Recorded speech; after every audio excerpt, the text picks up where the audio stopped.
Assalamualaikum warahmatullahi wabarakatuh. Perkenalkan, nama saya Kanza Zanitra, nomor absen 17.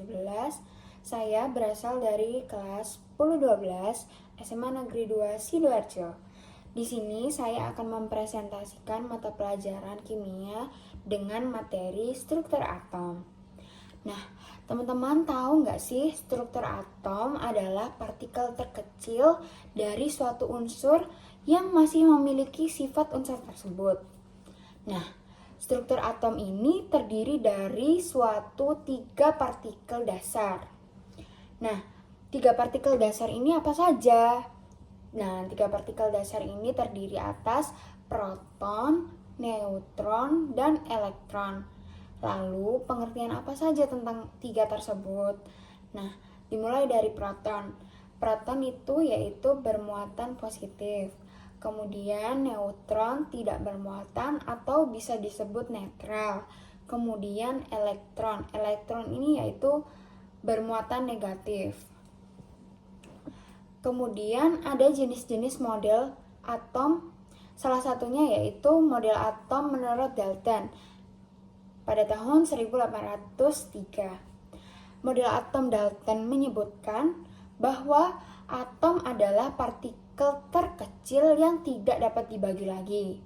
Kemudian atom adalah suatu unsur identik, sedangkan atom unsur yang berbeda memiliki sifat yang berbeda juga.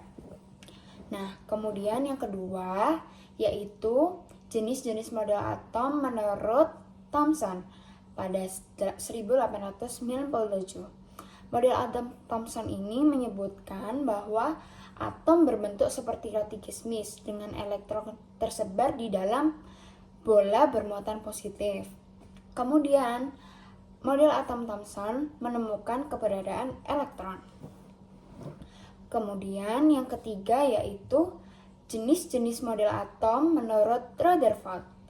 Nah, model atom menurut Rutherford pada 1911 ini menyebutkan bahwa atom memiliki inti yang sangat kecil dan padat.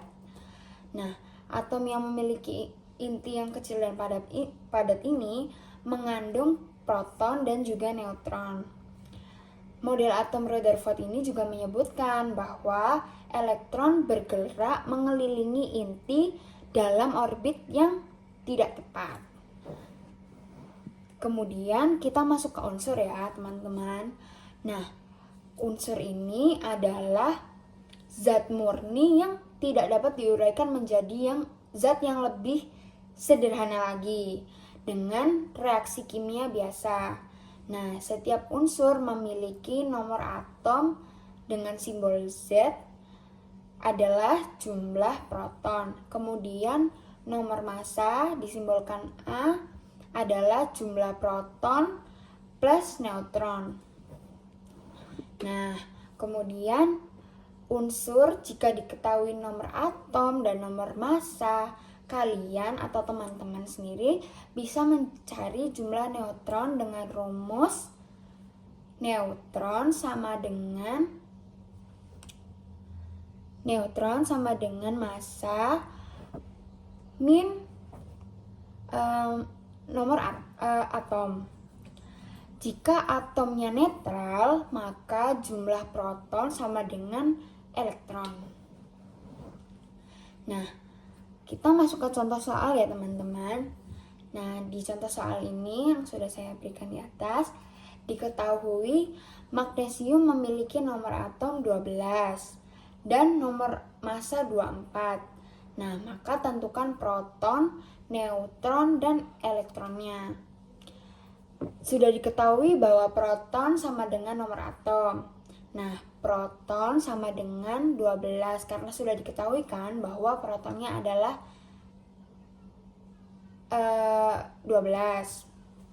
Nah, neutronnya ini rumusnya sama dengan nomor massa min atau kurang nomor atom.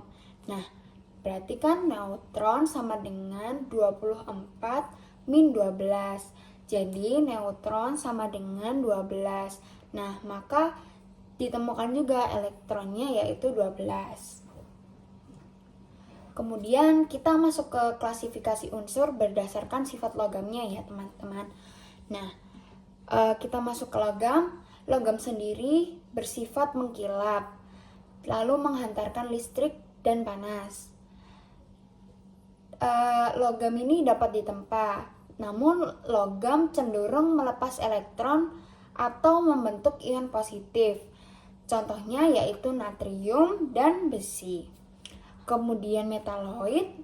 Metaloid yakni bersifat campuran logam dan non-logam. Jadi dia berada di tengah-tengah logam dan non-logam ya. Nah, umumnya metaloid ini bersifat semikonduktor.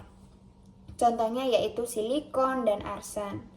Nah, kemudian non-logam. Nah, non-logam ini tidak mengkilap, rapuh jika padat, dan isolator. Nah, non-logam ini cenderung menerima elektron atau membentuk ion yang negatif. Kebalikannya dari logam ya. Kalau logam kan membentuk ion positif. Nah, kata metaloid kan tengah-tengahnya.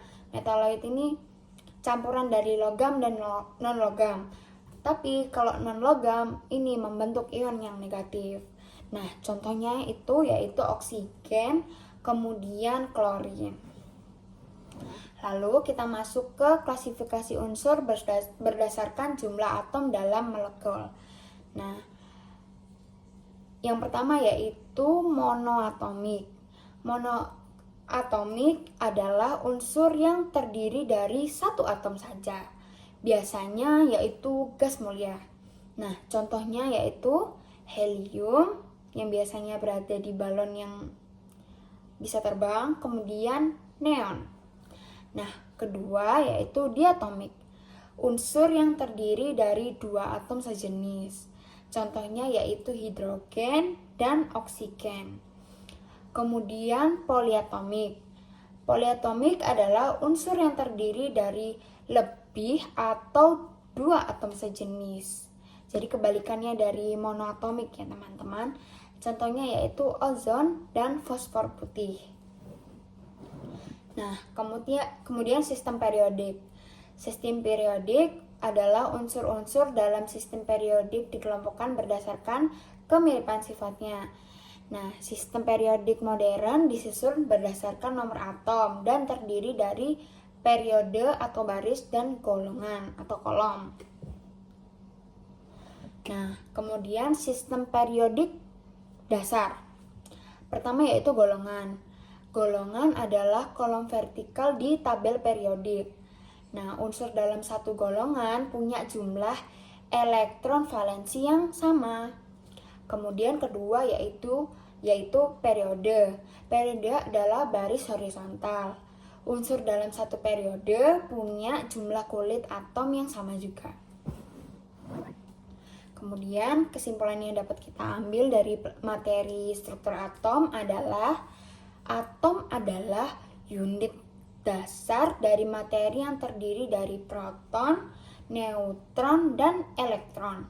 Nah, model atom berkembang dari waktu ke waktu seiring dengan penelitian ilmuwan yang ada.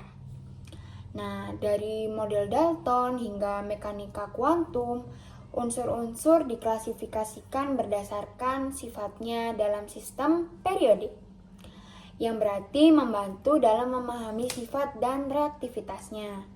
Nah, pemahaman tentang atom sangat penting bagi teman-teman dan juga saya dalam ilmu kimia dan tentunya fisika juga, karena menjadi dasar dalam mempelajari berbagai reaksi dan sifat zat di alam. Nah, itu saja yang dapat saya sampaikan. Terima kasih teman-teman. Wassalamualaikum warahmatullahi wabarakatuh.